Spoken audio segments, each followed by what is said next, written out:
Welcome to Vitality Unlocked. I'm Dan Garner, scientist, performance coach, and Chief Innovation Officer of Vitality Blueprint. This show does one thing: convert cutting-edge science into practical strategies for high-performance health. Each episode, we take one target and run it through a simple filter. Topic, mechanisms, current state of the evidence, and your next game plan. No fluff, no gimmicks.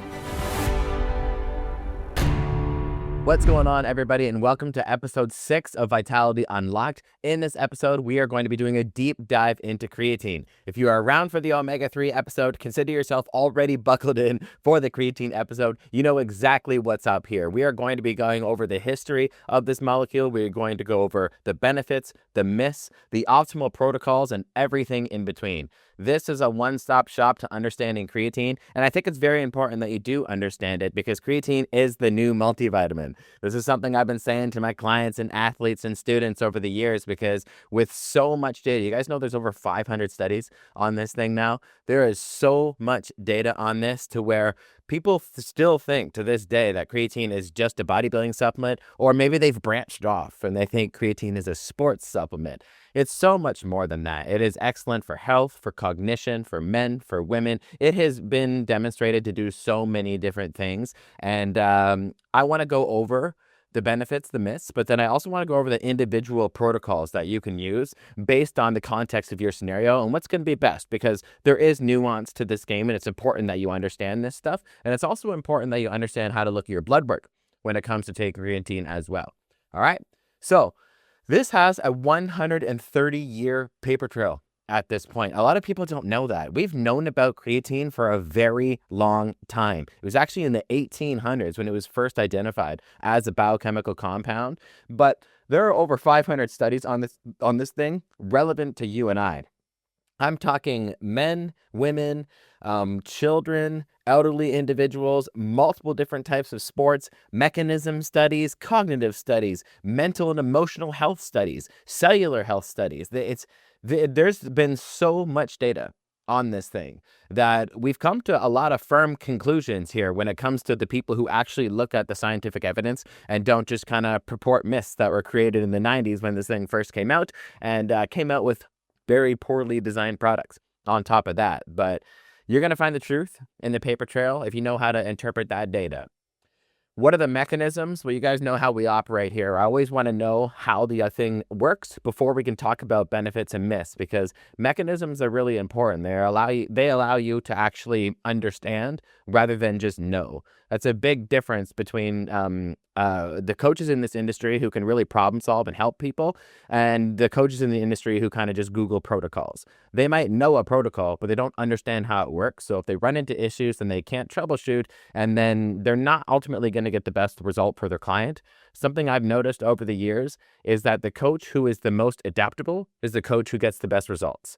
It's not the coach who knows the most textbook knowledge. It's not the coach who's been in the gym the longest. These things lead as a byproduct to adaptability, but understanding at a functional level how things work, that determines your ability to be adaptable, and your ability to be adaptable and make changes on the fly are going to determine how well you get results, but also how well the people that you work with get results too.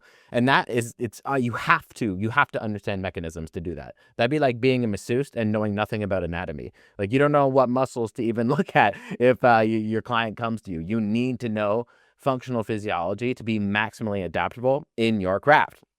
When it comes to creatine and its mechanisms of action, I went ahead here. There are 3 big ones here that are important for us to talk about, although there is a lot more and within subsections of these bigger topics. But we've got energy production, lean mass support, and some of that lean mass support comes from improved energy production, but it also has its own mechanisms as well.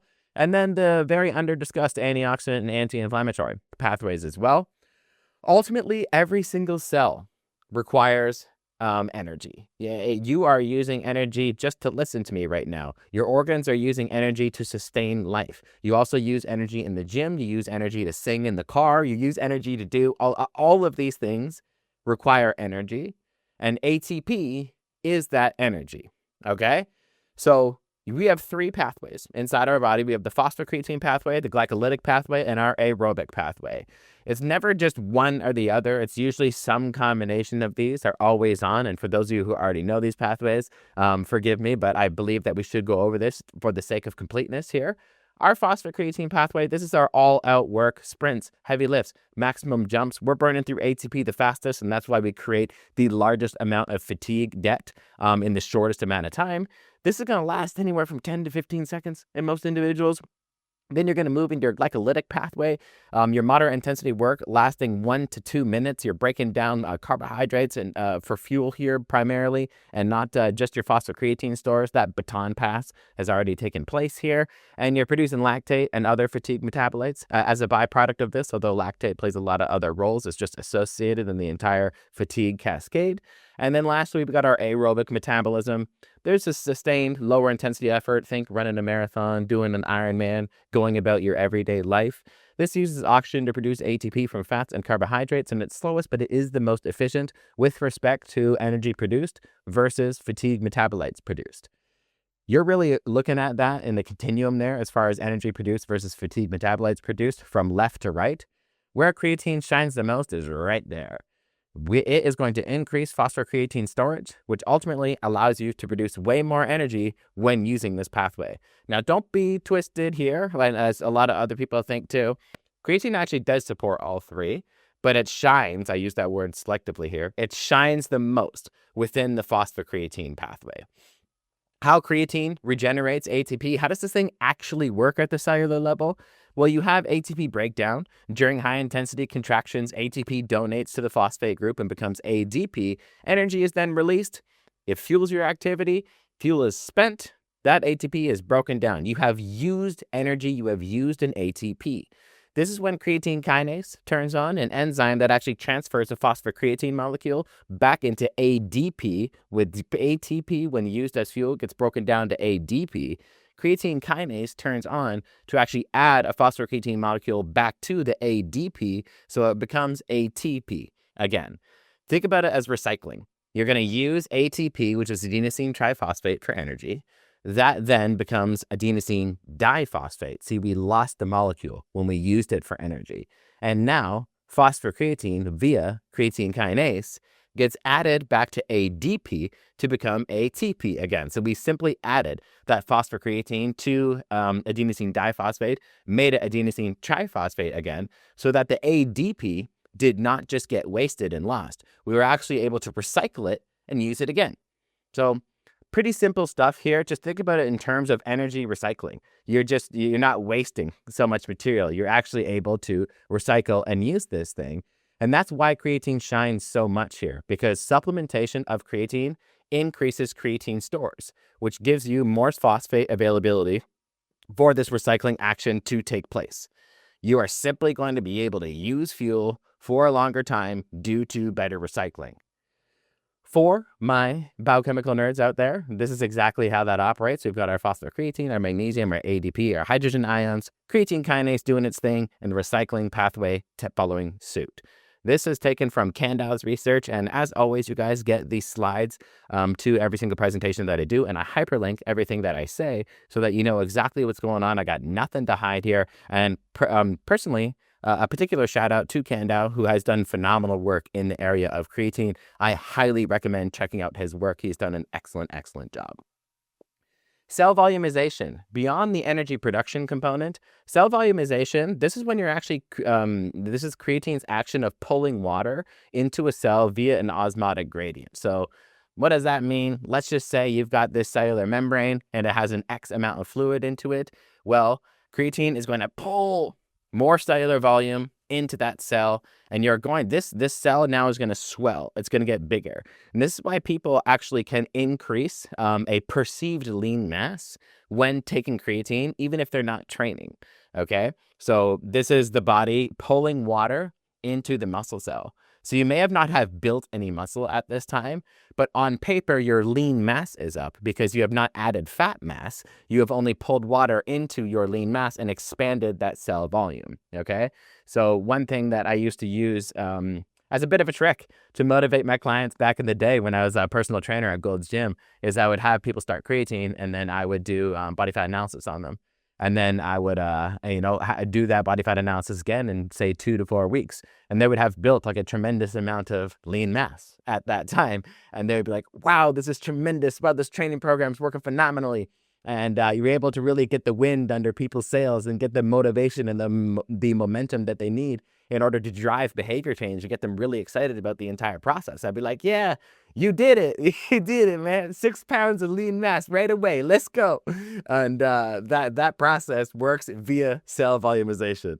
All right. You can use it for behavior change, but you can also use it for actual mechanistic behavior too. It wasn't all just behavior change from a coaching perspective on my end, because you can see here, when you swell something, you do get mTOR activation, which is an anabolic signal. You do get satellite cell recruitment, which is the body actually seeking for other muscle fibers to be added to support growth. Myokine modulation, which is muscle-kine enzymes here acting on different areas of the body, such as myostatin, which is the gene, IGF-1 being a hormone, creating an overall anabolic effect, and then overall just reducing protein breakdown. So you get a bit of an anti-catabolic component from maximum cell volumization as well. Now, this type of cell volumization, this is you see this other areas of the body where simply just changing the structure of something creates a chemical signaling pathway. Like, for example, if you fill your gut up with a pound of broccoli, your stomach is actually going to stretch. But the pound of broccoli is actually very minimal calories. But that stretching of the stomach creates a chemical signaling pathway that drives appetite suppression. So the stomach is saying, whoa, we're full right now. I don't want to eat much more, even though the total caloric load wasn't that much. So that's simply volume creating a chemical signaling pathway, which can work for you in certain scenarios. And that's why having lots of vegetables with meals is excellent for appetite suppression and overall body composition management. But just another example of just structural change working in your favor when you understand the mechanisms of what's going on. Brain creatine. Now, brain creatine is an interesting one. Brain creatine can actually increase 5 to 15% with supplementation. Now, this is a bit of a newer area of research for some, and for others, it's a bit older. The brain actually acts as kind of a cool, you think about type 1 and type 2 muscle fibers, and they store different levels of creatine within them. Your brain actually has this between the different matters of the brain as well. You see different areas of concentration of which the brain is storing creatine. And this is resulting in the acting as a neuromodulator, interacting with NMDA receptors, the sodium-potassium ATPase enzymes, GABA receptors, serotonin receptors. So this is why you're seeing a lot of effects in cognition recently, particularly in helping people in sleep-deprived states maintain cognitive performance. But there's even mood support, mental health support, different areas of memory and focus and attention that we'll get into. But in the mechanism section, it's important to point out that you can get a 15% increase in brain creatine with supplementation. Guys, that's huge.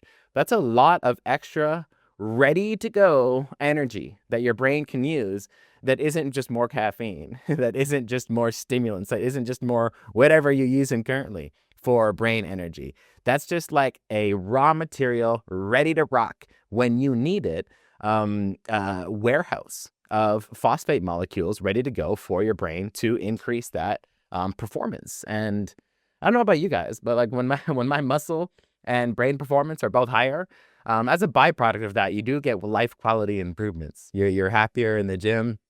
You are more productive at work. Your memory recall is better. All of these things, when you just provide the body with cellular energy and stop thinking about it as just muscle cell energy, athletic performance energy. Yes, it helps those things. And yes, that's kind of where the conversation got started in the 90s. But we're so far beyond that.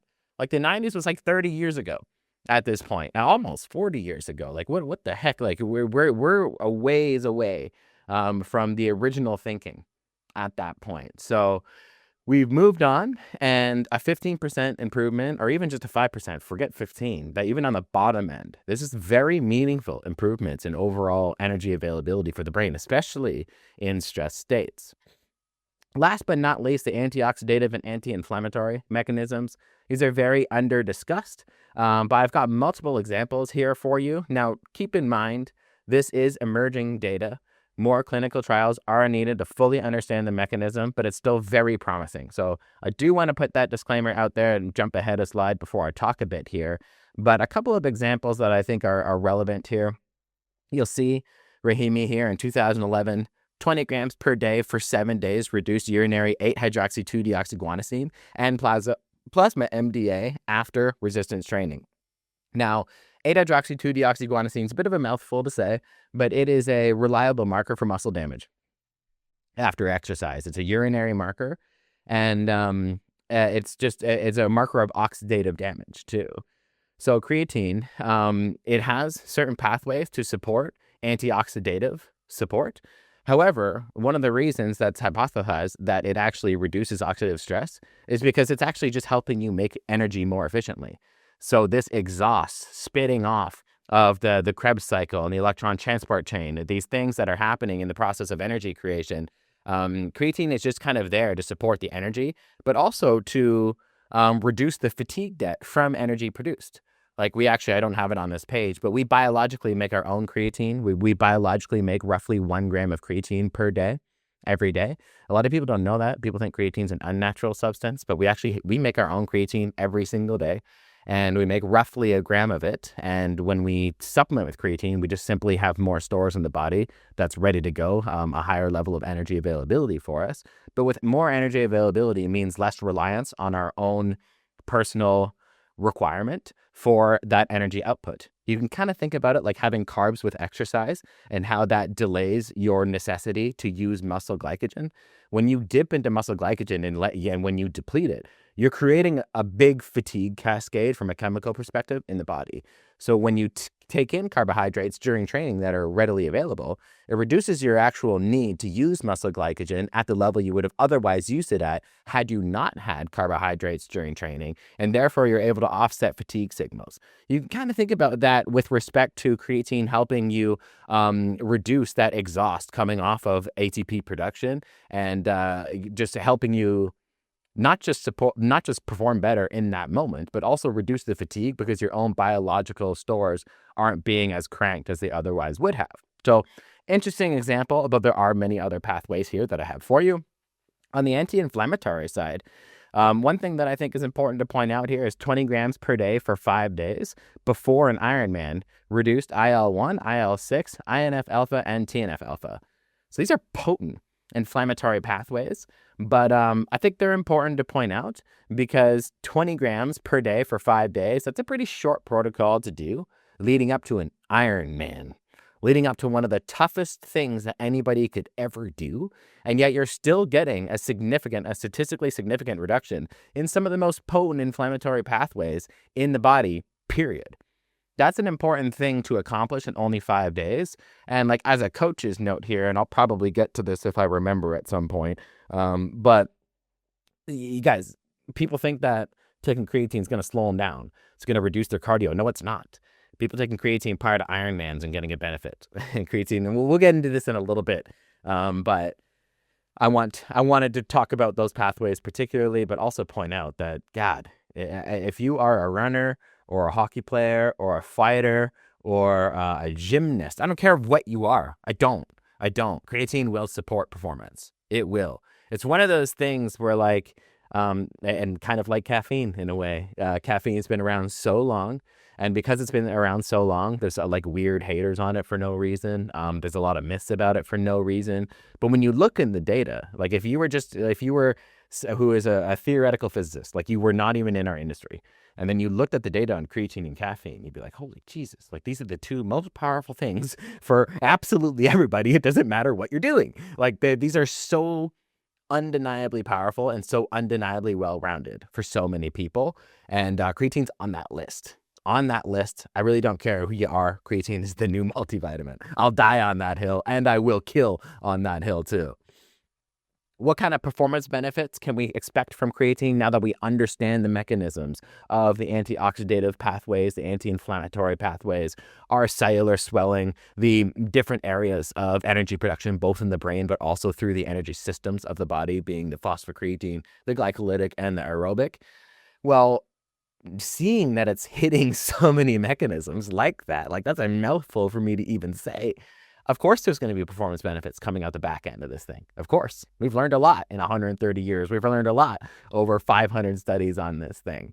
And when you're looking at this here, you're looking at Kreider's data, and this is all the way back in 2003. There's updates to this, but this is just an excellent, well-rounded view that's still quite representative of the data that we have today.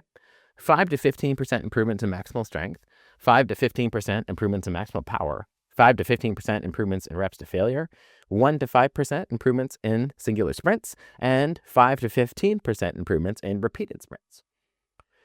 That's a heck of a list. That is a heck of a list. And so number one, yes, you see here singular sprints and repeated sprints. These are improvements in running.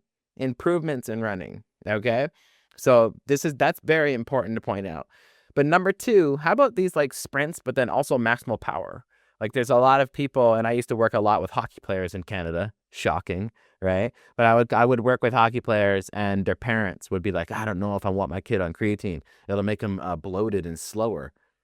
No, it won't. No, it won't. Because repeated data demonstrates it'll actually help him be more explosive, i.e. power, and faster, i.e. the different sprint speeds here, let alone the reps for failure when you're fighting for a puck, let alone your shot power and grinding on the boards for your maximal strength and your injury prevention for strength. But guys, this stuff goes on forever, and I'm just using hockey examples because of the frustrating conversations that I used to have. But I mean this with all due respect, hockey dad. Sit this one out, bud. Sit this one out, bud. Let the boy, let the girl take creatine, okay? It is not going to make them slow. It is not going to make them bloated. We'll cover some of that in the myth section. But this slide alone, from data from 2003, you guys, so is it 2026 now? We're talking data 23 years old would have already debunked those things. Like, we got to stop talking. We got to stop saying this stuff. It's so, when people think this is just for bodybuilding or just for muscle or something like that, it can be used for that, but that's because it can be used for cellular energy.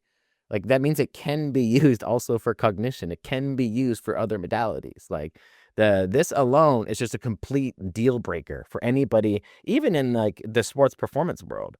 Like, forget cognition and health benefits. Like, this is a myth buster all by itself. It's not making you slower, and it's not making you less explosive. Period. End of discussion. We've seen this way too many times in RCTs. So that's a huge benefit profile there. From a benefit, you see a lot of hormone profiles as well. And this is data in 2024. So we're jumping around here, but that's what happens when you get a paper trail that's 130 years old, right? You're seeing growth signals amplified, and you're not just seeing them from singular sections, right? You're seeing growth hormone, IGF-1, testosterone to cortisol ratio, the follistatin to myostatin ratio. You're looking at genes changing and anabolism turning on, and you're also seeing stress signals suppressed, like significant decreases in cortisol from creatine groups, and also adrenocorticotropic hormone, which is the precursor signaling hormone for the production of more cortisol. Now, can a lot of this come purely as an improvement in training? Yeah, right? But creatine is not replacing what you do. I actually think I say this next. Yes, creatine amplifies what you're already doing. It's not replacing the work. So what's happening here is being healthier, being stronger, having higher quality training. All of these things actually improve your odds of having better hormones at the end of a highly productive 8-week training cycle, right? But creatine amplifies that. So it's not going to replace all the things that you are doing, although it is funny. In a very recent meta-analysis, I saw that it's increasing lean mass, even people who don't train, which makes sense, right? There's a cell volume thing.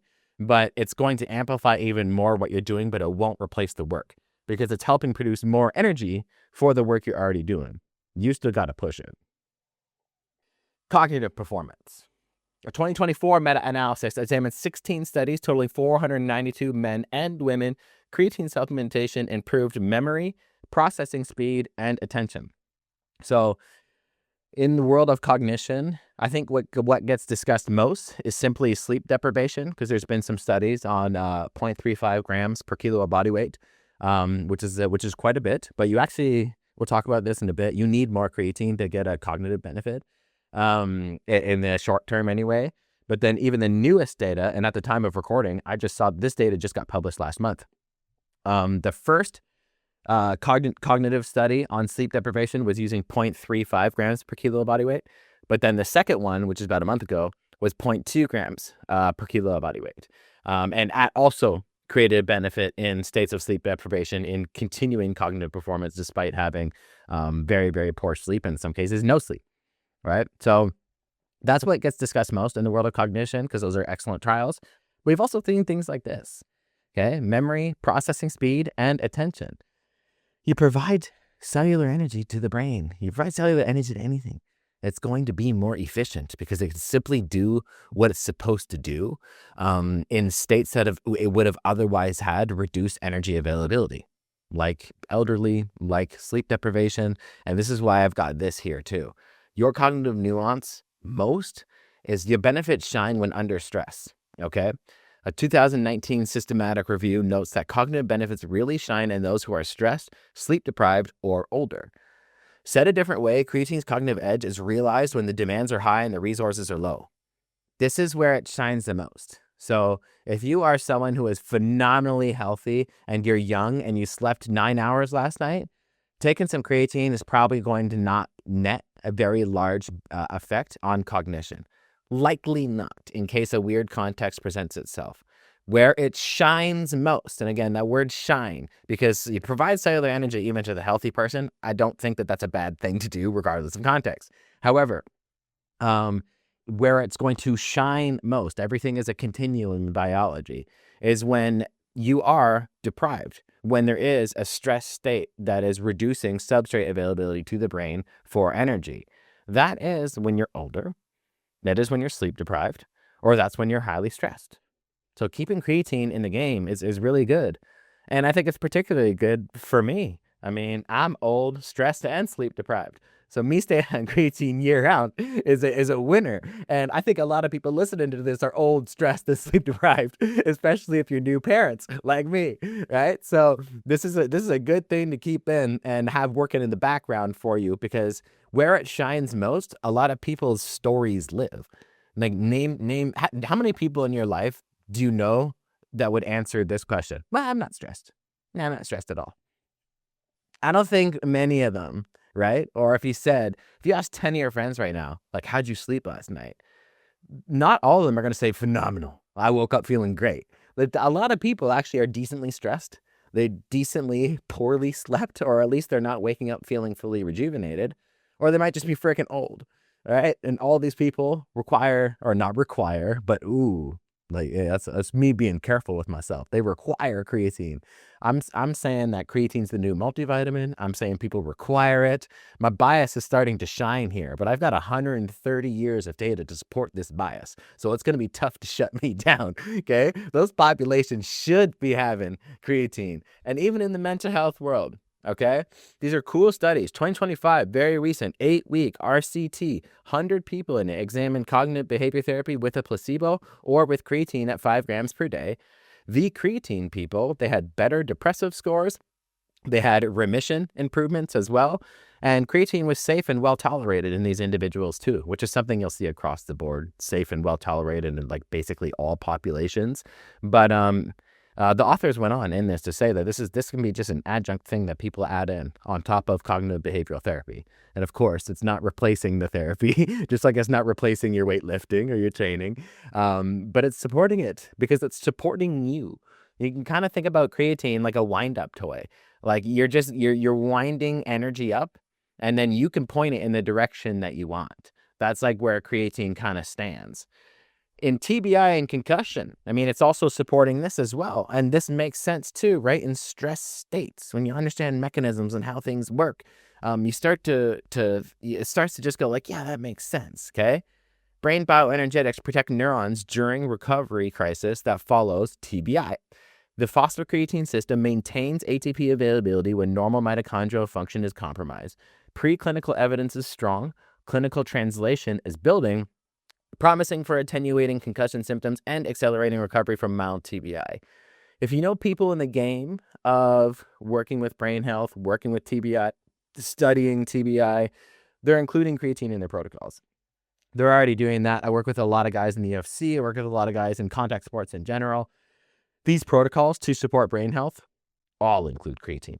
They all include creatine. Okay? So it's very difficult to speak so conclusively in a category as delicate as this. But at this preclinical level and the evidence where it's currently at, and the people in the game who really know their mechanisms, creatine is being used for TBI support and recovery.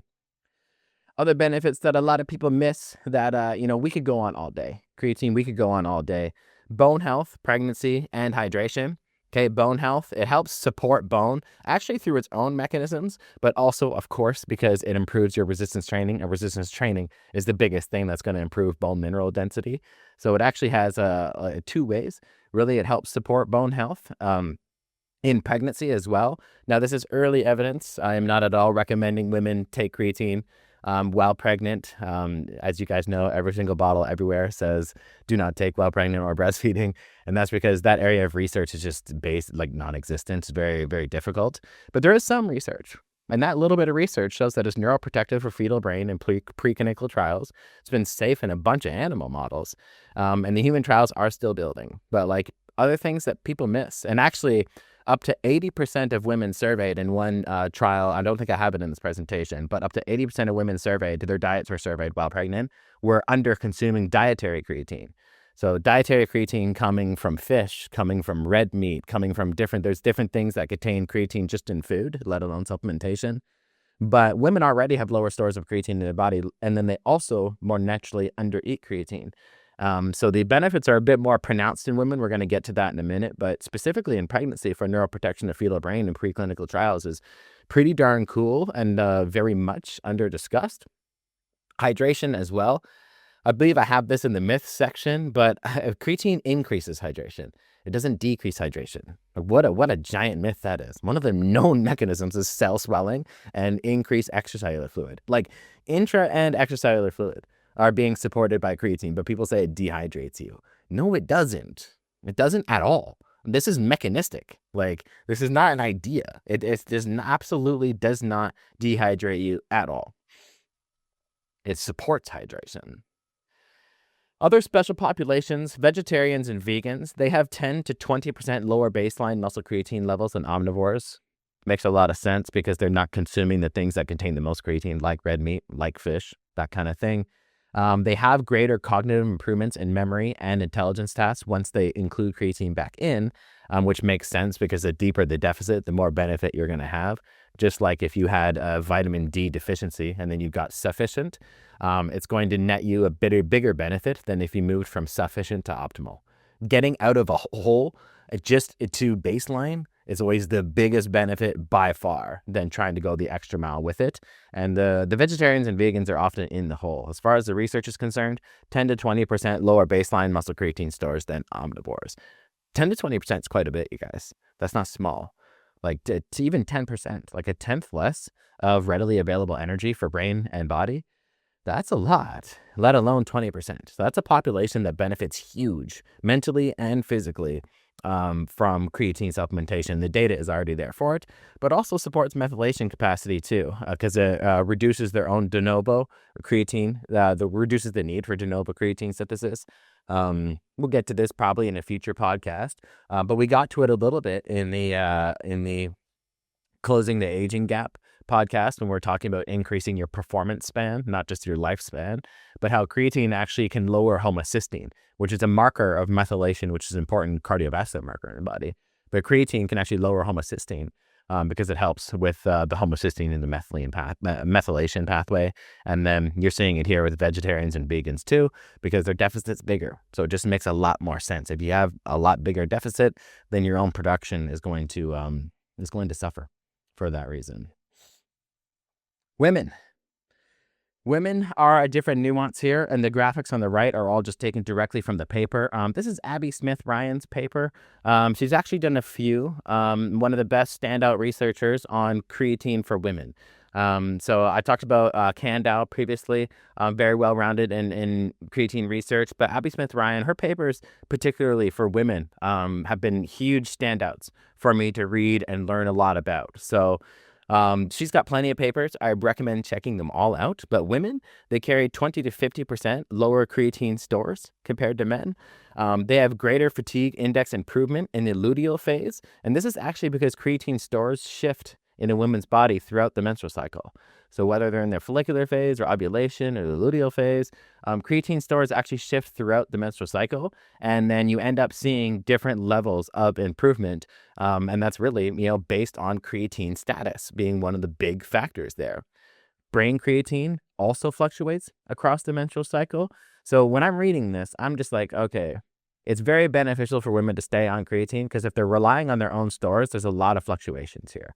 But if they have creatine supplementation, then they are offsetting these cognitive and physical fatigue index effects taking place because you're able to just simply get it in. If you already have 20 to 50% lower stores, likely due to muscle mass, but also due to dietary intake, habituation, and lack of supplementation compared to men, offset that.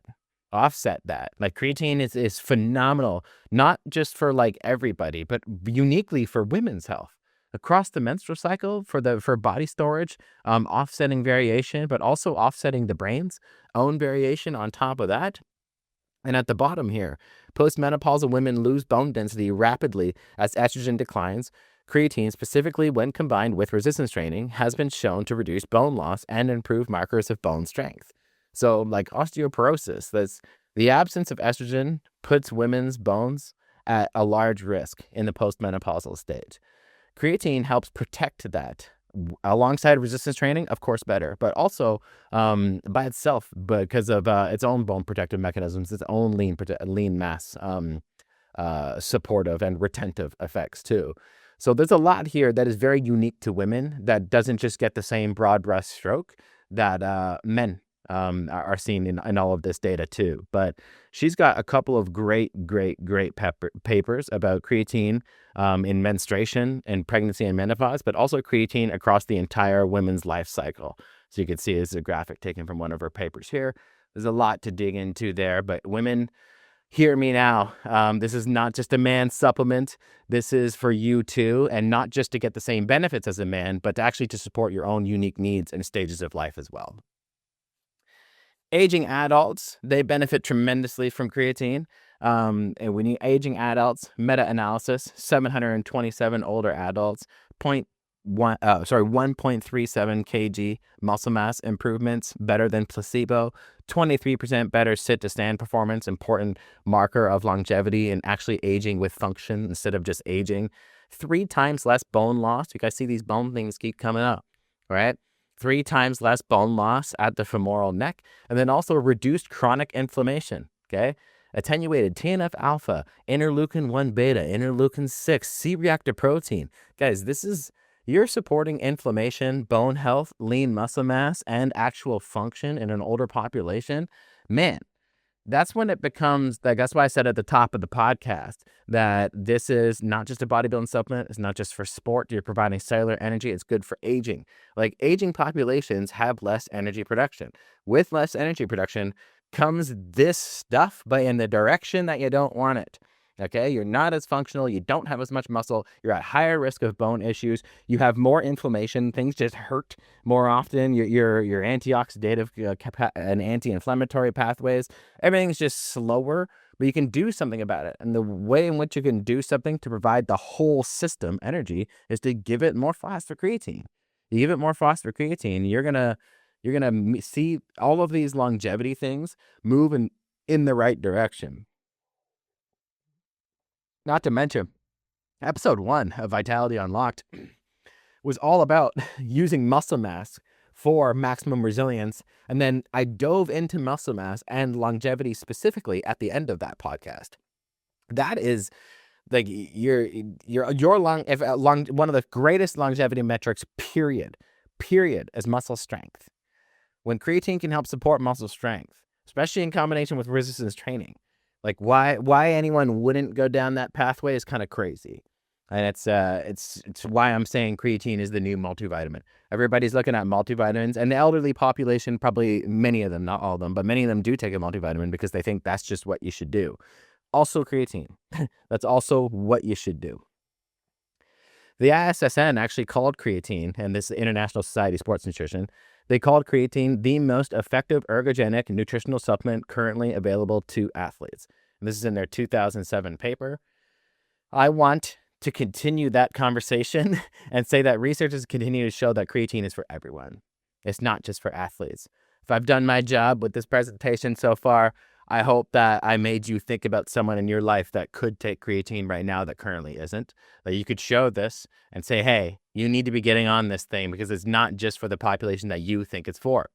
But a lot of people don't get on creatine because creatine is still haunted by the misconception seeded in the 90s. While people report side effects, the research is just continuing to say otherwise.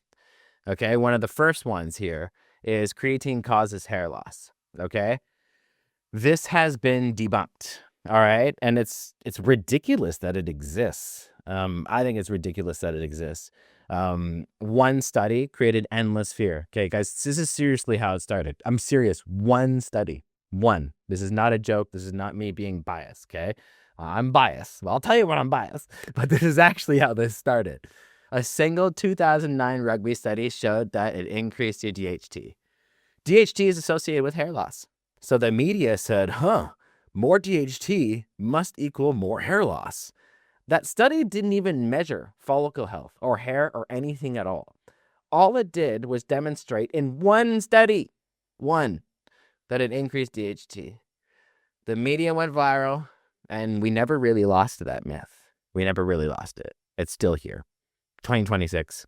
So what's that? That's, dang. That's so many years ago. Holy crap. What is that? 17 years ago? Yeah, 17 years ago now. You guys just saw how slow I do math, right? But 17 years of a myth is completely insane. Debunked comprehensively, in my opinion. 2025 actual RCT, 12 weeks, 45 trained males, no change in DHT at all. Like, the study is designed to look exactly like this. And it was the first study to directly assess hair follicle health. There was zero change in hair density or follicle unit count. None. Guys, if there was a signal here, this would have picked it up. This would have picked up at least a signal. At least a signal. 12 weeks of men on creatine, no DHT, actually measuring follicle health, and none of it happened. There's not even a signal there. And the signal that people are talking about is when there was no signal at all still. There is just this one study of DHT and no hair health. That's crazy to me that exists. I consider that an absolute myth until someone proves this otherwise. If you want to design, if this trial, repeat that trial, and then repeat it again, and then repeat it again. But that's the trial that needs to get repeated. But in my opinion, it is absolutely crazy to say that it is a hair loss thing. That's completely... I've made my point. This is another one that's equally crazy to me. Guys, creatine does not cause dehydration. It literally increases total body water, okay, in the extracellular fluid and the intracellular fluid. This particular paper was in women, but you see this everywhere, right? It improves hydration. And by the way, that's another another myth, that it creates cramps. You see these papers alongside each other quite often. I don't think I have one here, but there's so many papers on this stuff, creatine doesn't increase cramps either. People think that it increases cramps because it dehydrates you. It does neither. It does neither. It does not create cramps, and it actually increases hydration. It does not cause dehydration. And it couldn't be more wrong either, because it actually hydrates you. Like, talk about wrong. 3 more myths on rapid fire, and maybe this is just me talking to hockey dads back in the day. It's a steroid. No, it's not. It's a naturally occurring amino derivative. It's amino acid derivative. We make it biologically every single day, and it's WADA approved. There's no hormonal mechanism directly affecting it. It is not a steroid at all. Some hockey dads would say it causes cancer. Nope. Some researchers argue it actually helps fight cancer. A 2025 meta-analysis suggests it helps prevent it. And then only for bodybuilders, no. The benefits extend to brain, bone, heart, mood, aging, cognition, cellular health, elite athletes to older populations, vegetarians, women, men, young, old. It's not only for bodybuilders, okay? Yeah, it's another thing that just simply couldn't be an older, more outdated opinion. What's the biggest myth left? Creatine damages your kidneys. This one kind of deserves its own section, right? This one has been discussed a lot in the past. This one's not as crazy. Like when someone increases, they'll say in the same breath, they're like, "Oh man, I feel like I'm retaining water on creatine, but it dehydrates you." Like, what are you talking about? It's like some of those ones I see as completely crazy. This one's not as crazy because it's a little bit more nuanced and it requires a little bit more technical knowledge on blood work to kind of get past the myth, which I don't expect people to kind of just see on the surface of things. So there is a marker called creatinine in blood work, and creatine does raise it, okay? Creatinine is a normal breakdown product of creatine metabolism. It's produced at a rate proportional to total creatine pool in the body. More creatine in the muscle means more creatinine produced, means higher serum creatinine on a blood test. Guys, more creatine, more muscle, more creatinine in the blood. It is as simple as that. That's expected physiology. That's not pathology. That's an expectation. That's absolutely going to happen. It's the same reason why someone with more muscle mass has higher creatinine than someone with less. Creatinine is correlated to muscle mass by itself, even if you don't take creatine, because someone with more muscle mass has more creatine. Their own biological perspective, they're going to have more creatinine in the body.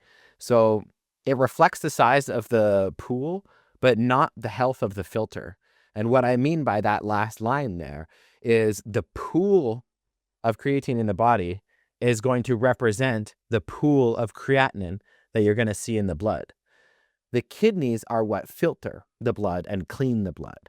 So if you had a very low pool, but if you had a very low muscle mass, not on creatine, all these things, but then you had a very high creatinine and you weren't training, then that is actually a sign that the kidney is not filtering things properly.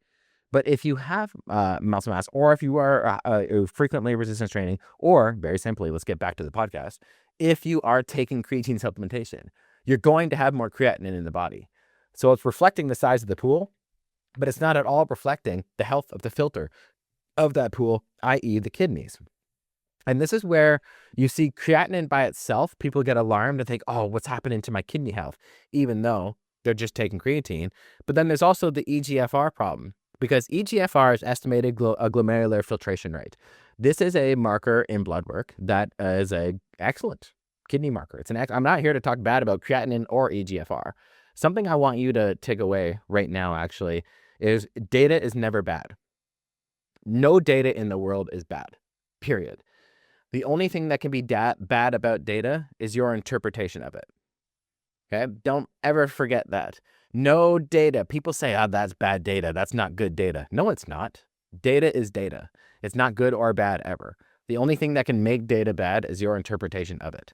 So creatinine, it's not a bad marker. Only your interpretation can be. EGFR, not a bad marker. Only your interpretation of it can be. Okay? And the reason why EGFR gets so thrown off is on a standard panel, creatinine is measured. But creatinine is a part of the EGFR calculation. EGFR is not just a single marker. It's not just its own thing. It is a combination of things that is a calculation, not a marker. And then it becomes a marker after the calculation. So creatinine is a part of the EGFR calculation. So this creatinine-based EGFR formula assumes normal creatine metabolism, which that's not the case in creatine users. It doesn't account for exogenous supplementation. So that's very simple to understand from a data interpretation perspective for me. So then you get a false alarm. Elevated creatinine from supplementation returns to a falsely low EGFR, which reflects poor kidney health, triggering unnecessary concern about kidney function. And then what happens is you come off your creatine, EGFR stabilizes, and everyone says, oh, thank God, creatine was bad for my kidneys, and now they're restored again. That wasn't the case. you offset your creatinine from creatine supplementation, you increase the pool of that in your body. That's expected physiology. So creatinine went high, so it triggered your kidney health concern.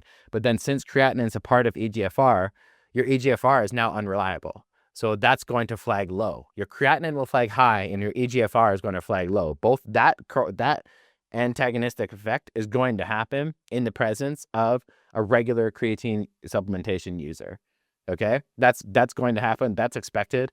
That's performance blood work 101. People are taking creatine. People have muscle mass. People are resistance training. Like creatinine levels are going to be high very often, and that's something that you're just going to see. And the way to cut through the noise and actually look at your kidney health is this guy right here, cystatin C.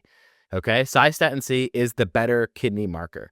This is something that is not going to be affected by if you're taking creatine or not. Okay, cystatin C is freely filtered by the glomerulus. They're not absorbed by tubules, completely unaffected by muscle mass or creatine supplementation.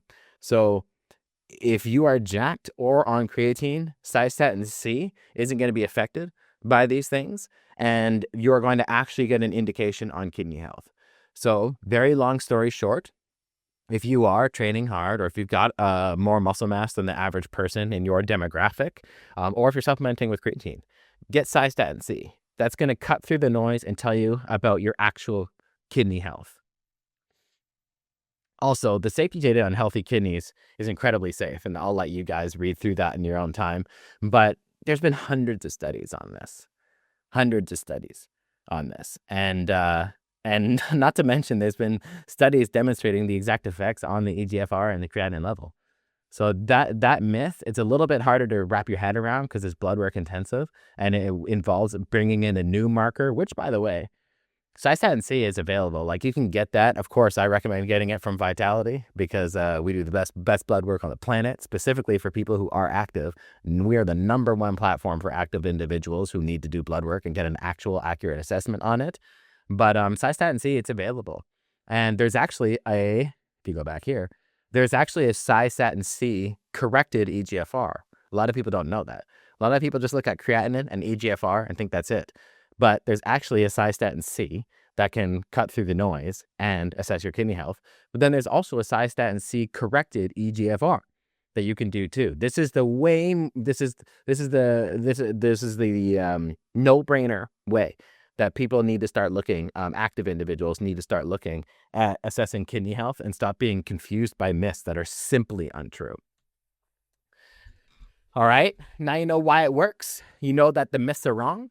So what do we actually do about this, guys? You guys know that I'm actually a coach first and an educator second. I am a coach by day. That is what I do. I am still in the game. I'm in the trenches. My ears are to the ground. I am paid to get results. That is what I do. So every single podcast I actually want to make actionable for you. Creatine's not caffeine, but it does happen faster than most people think, okay? In the scientific community, people think that, or they kind of give off the vibe that creatine only starts giving benefits once you're fully saturated. That's not actually true. I've attached a lot of data here for you to go over, but some creatine effects actually do happen in hours, okay? Some physical and cognitive performance benefits emerge at loading doses, so you have to go kind of high with it, but it can promote certain aspects of performance in a matter of hours, which makes sense. Creatine is not just unavailable to the body until you're maximally saturated. Yes, the game is to reach full saturation of creatine, whether by low dose or loading dose. That's the game to maximize benefits, but the actual benefits of creatine happen within hours, specifically at high doses. So the benefits timeline, okay? You're looking at some things are starting to happen in hours, and that's undeniable. And then other things are starting to happen in a few days. You're getting a compounding benefit from multiple days of loading, full physical realization in as little as 3 days. Now, that's a little shorter than most people think too.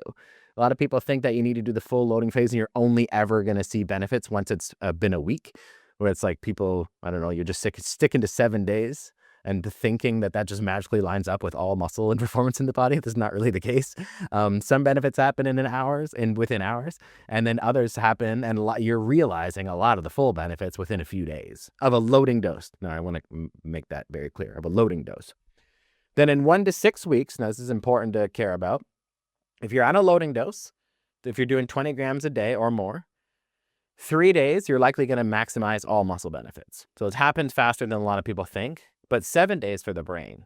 That's the difference. It takes actually a while. Creatine doesn't pass that blood-brain barrier at the same level of efficiency that it does get to muscle tissue. So you're really maximizing muscle benefits after 3 days of a high dose of creatine, but it's going to take longer to maximize those cognitive benefits.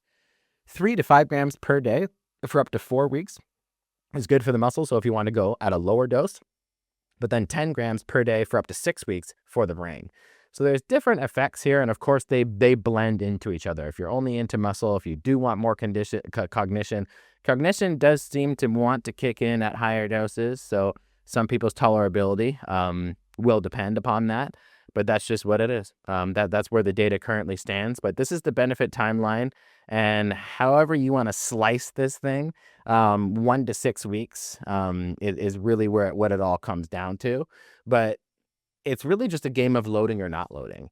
So if somebody wants a very fast and swift benefit from creatine, 0.3 grams per kilo of body weight for 3 to 7 days, divided into 4 5-gram doses across the day. This just helps with GI, any kind of GI distress, and also overall absorption. Your full saturation is going to take place in 3 to 7 days. You will have more GI distress and bloating, even if you separate it throughout the day. That's just kind of how it is. Some people are fine, but other people aren't. But this is what it is. You do this for about a week, and then you can just maintain saturation at 3 to 5 grams. So you don't have to stay at the high dose, but you can maintain saturation at 3 to 5 grams per day, every day after that. And then the no load protocol, this is for people who have really bad GI distress. Like some people take a 10-gram dose of creatine and they got to run to the bathroom. Like they've got real issues. I don't have that. I kind of have an iron stomach, maybe just because I've been taking it so long, but I can have like 15, 20 grams in one shot and it really doesn't bother me. Really. Like it kind of does nothing to me. I can't even remember a time where it bothered me. Quality of creatine matters a lot. You do want micronized creatine, ideally Creapure, which is a very high quality creatine. But if you're somebody who struggles with the gastrointestinal issue, you don't have to do the loading phase. Just 2 to 3 grams per day, but then do that for about a month and then just stay on that. You get way less gastrointestinal complaints. It's easier to maintain in the long term. And you're going to get the same final muscle creatine concentration anyway. Low doses are probably not going to create the same cognitive benefits, just for you low dosers out there. But as far as muscle saturation goes, you're going to get the exact same benefits over time. So it really just comes down to how fast do you want it, and do you want to optimize the cognitive benefits too. Standard protocol, dose, what I just went over above. You can do that daily, or you can do in the loading period too for about a week. Food's optional. Creatine is absorbed by itself. There's some research that indicates having it with carbs helps. If you think you're a creatine non-responder, you probably aren't. But one thing I've done with people who believe they are, is I would just put it in their post-workout shake. So you're already having a bunch of carbs there, and your body is fully ready to absorb a lot of things. You're going to get a large insulin spike, which is going to help mediate this creatine transport into the muscle cell. That's what I would do. So creatine absorbs fine by its own, but if you think you're a non-responder, just from a coach's perspective, it's really going to work with any meal, but from a coach's perspective, I put that in the post-workout shake to really drive absorption maximally, and then maintain indefinitely. You guys don't need to cycle this. There's no 8 weeks on, 4 weeks off, 12 weeks on, whatever. There's a bunch of weird, nonsensical reasons why people cycle out there. The only reason I could ever consider cycling a possibility is if you're in a weight class sport and you want to drop a few pounds of extracellular fluid and intracellular fluid to make your weight class before you go back into an off-season, go back on creatine again for more productive training. That's like a periodization forced cycle, though. That's not just like I cycle creatine. So that's kind of the only way in which I could make any sense of that. But once you're saturated, no matter how you do the dose, once you're saturated, 3 to 5 grams per day is going to maintain those stores so long as you continue to supplement with it. And then you can supplement reactively at higher doses for cognitive benefits. Like if you had a very bad sleep, or if you know you're going to have a bad sleep, like you're going to be jet lagged, for example, or if you know you're going to have a bad sleep because you work shift work. These are all reasons that you can supplement reactively at higher doses of creatine for a lot of cognitive benefit. The brain dosing scheme, it is a different target though. So creatine, as I kind of already alluded to, I'm very excited to talk about creatine, so I'm jumping all over the place here. But creatine doesn't cross the blood-brain barrier at the same rate as muscle. It just simply doesn't. More is needed to load the stores. So 2025 data, I've got everything referenced for you here. The 2025 data is actually still unpublished, so it's you get the abstract, but it's unpublished. So I do want to point that out for scientific integrity here. But 10 grams per day for 6 weeks promoted cognitive benefits in healthy, active individuals. And then 2024 review, this is the one I'd hang my hat on more. 20 grams per day for 7 days can increase brain creatine concentrations. Okay, so cognitive, you do need a little bit more, and those are the doses that we can, 2024 I'm more confident with, but these are the doses that we can actually say that we're data driven from instead of just the old trust me bro type of talk.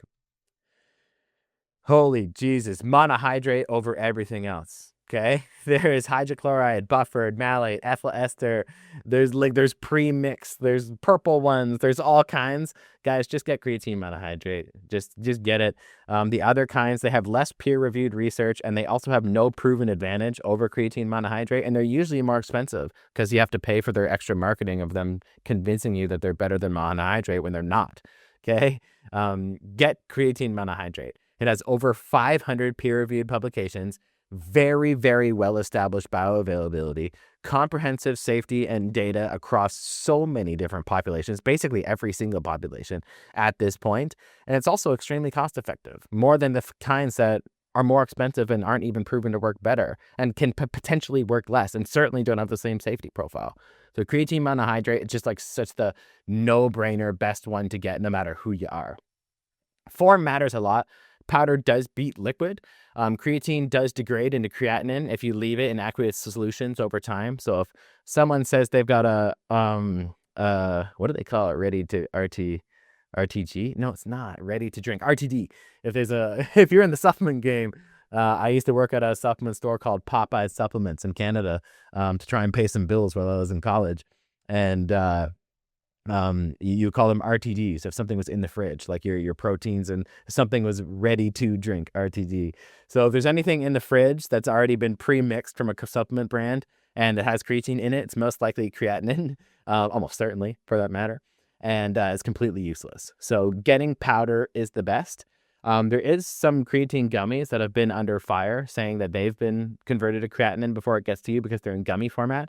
However, I did just see a recent study on beach volleyball people taking a creatine gummy that actually was proven to be efficacious for explosive power and several other things as well across a beach volleyball season. And this was in, I believe, female elite professional volleyball players. So creatine gummies, it's under some fire. But I mean, to me, it doesn't really matter. Just get the powder. Powder is very cost effective and you can add it to anything.